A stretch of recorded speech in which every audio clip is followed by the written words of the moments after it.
Magandang umaga! Kumusta po? Narito po ulit ang update natin para sa lagay ng ating panahon ngayong umaga po ng March 14, 2025. Sa ngayon po ay nananatili na walang anumang banta ng sama ng panahon sa loob at labas ng ating area of responsibility. Mainit na hangin na mula sa Pacific Ocean o ang tinatawag natin na easterlies ang umiihip po ngayon dito sa ating bansa. At sa ating long range forecast, consistent pa rin na walang bagyo na namamataan na tatawid po sa ating kalupaan for the next 2 weeks. At sa lagay ng ating panahon, ngayong madaling araw ay maayos ang panahon sa malaking bahagi ng bansa pero may tsansa pa rin ng mga isolated rains sa ilang bahagi ng Aklan, Cadiz, Escalante, Cebu, Leyte, silangang bahagi ng Bohol, Borongan, Eastern Samar, Giwan, Surigao del Norte at Bislig. At mamaya po ay sisikat ang araw sa malaking bahagi ng bansa, mainit at maalinsangan.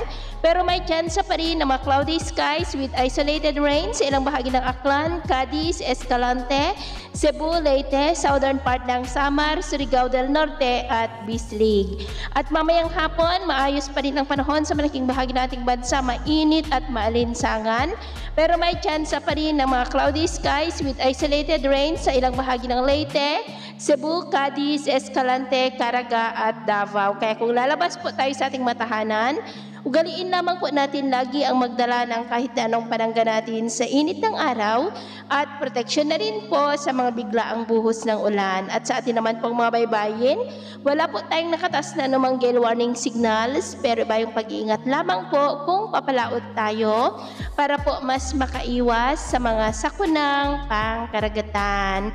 So yun po ang latest update natin sa araw na ito. Ako po muli si James na nagsasabing sa kahit na pagsubok po na darating sa ating buhay, huwag na huwag po tayong mawawalan ng pag-asa. Thank you and God bless!